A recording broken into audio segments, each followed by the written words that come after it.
Hi everybody, it's Carrie Lusignan at the Northampton Center for Couples Therapy. I'm just stealing a few minutes away on my lunch break from attending the Daring Way training in San Antonio, Texas. This is part of Brene Brown's organization. For those of you who don't know who Brene Brown is, she's a researcher who's really famous for her work in looking at how shame impacts us. She's a shame researcher, basically.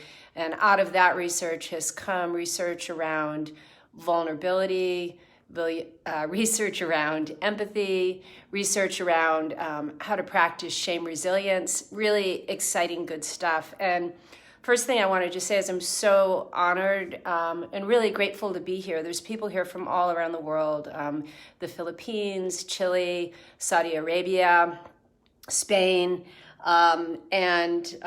it's just really amazing to see people coming this far and taking some risks. It's much more of an experiential training than some trainings I've been to, and it's jam-packed full of information. Each day goes from 9 to 6 with only an hour for lunch. So I'm getting some much needed introverted time, and what I've decided is I'm going to try to once or twice a day, just for the next few days, share some key points. For those of you that are familiar with Brene's research, this may not be totally new, but I'll certainly add any take or thoughts that I have on it and how I think it's so applicable to couples. So one of the things that Brene does is she crafts definitions for words that have so many associations and connotations with them in our society, like the word vulnerable, right? Like vulnerable can mean so many different things to so many different people. So I think the first thing is to get clear sort of on what she's talking about when she's talking about that, and how she got to that, which is from her research. So I'm going to glance at notes a little bit if you see me looking down, but very simply put, vulnerability is about showing up and being seen, and it's about showing up and being seen when there's risk and there's uncertainty, and we don't know what the outcome's going to be. And, she talks about different myths associated with vulnerability. And one of the myths that I love that she highlights is that, vulnerability is an option, that somehow you can choose to do or not do vulnerability. It's not true. I mean, we all die. We all can get sick. We can all get our hearts broken. We're at risk every day just by virtue of living and breathing, which makes us really vulnerable as human beings. And so what she puts out there is that the option is really whether or not you're going to do vulnerability or vulnerability is going to do you.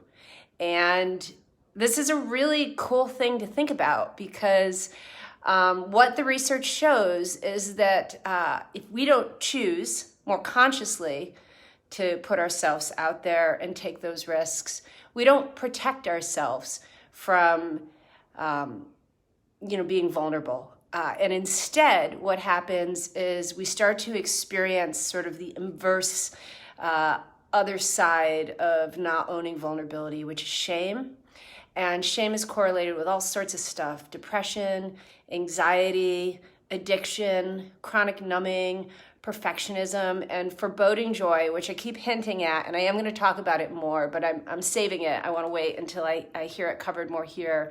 But really just, it's simply put, an inability to kind of stay in the moment and appreciate and love what we have, to risk being disappointed rather than to live disappointed. So that's the definition of vulnerability. And that's sort of touching on just one of the myths related to it. One of the things that they play with a lot here is interchanging the word courage and vulnerability. So the other day, I put a video on my personal Facebook page of me singing with my guitar. And I'm very new at playing the guitar, and I've never taken voice lessons. And I know that it's kind of crazy to put it out there. It sounds it may be endearing if you love me at best, but it's not the most musical piece. I hope maybe in a year or two it will be. But it was an incredibly vulnerable thing to do. And I risked, being liked, being not liked. But it was a conscious choice. And the idea that doing that was also courageous, that vulnerability and courage aren't opposite ends of the spectrum, but they're actually the same thing. And, thinking about the idea that the more we can each show up fully and do that, the more we can inspire others to do the same thing. And that there's just such value, I think, in taking that risk, regardless, because some of the time we are going to fall on our face. That's what makes it so scary. The other thing that they've been talking about, she's got a well-oiled machine here. They've been talking about trust a lot, which I love because, as many of you know, at NCCT, one of the things we're really passionate about is taking some of the most brilliant ideas out there, whether it's John Gottman or Stan Tatkin or Brent Atkinson and now Brene Brown. And I love to look at these different ideas and what they have in common and how they overlap and how they can help to amplify and maximize each other. And she's really building on John Gottman's research. She cites John Gottman's research when she talks about trust. And that is that trust is built in really small moments. It's not somebody showing up once in a while and doing something brave or great or with chivalry. It's actually, on a day-to-day basis, are you there for me? Am I there for you? With the tiniest things.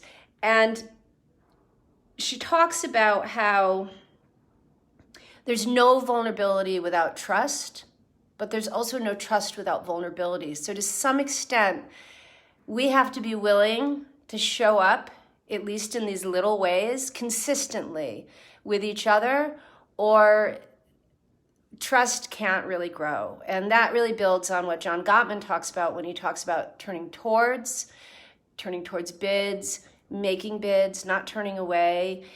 She also talks about how important it is to show that you keep your agreements, which is something Stan Tatkin talks about a lot, that you hold yourself, with integrity, consistently to promises that you make. And you also hold your partner or your friend or your family member to that, because part of being a trustworthy person is also not being afraid to hold people accountable, but to do it from a place that's compassionate, to do it from a place that says, I'm going to give you the benefit of the doubt. I'm going to assume you're doing the best you can. And that overlaps with the work of Brent Atkinson, who's another guy we love and who we've trained in at my center.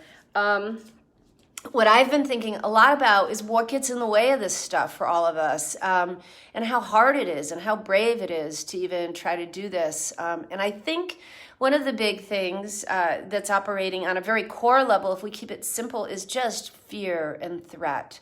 And what are the things that inform that, right?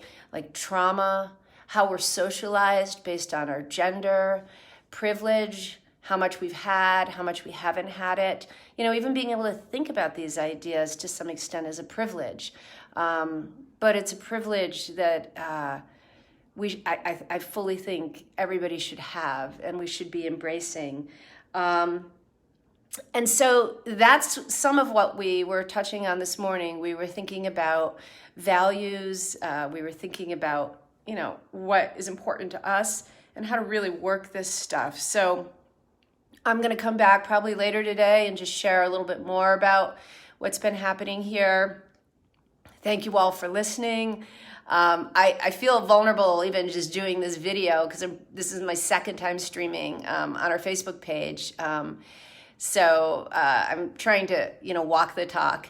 And I'd welcome hearing thoughts from you all and more soon. Take care.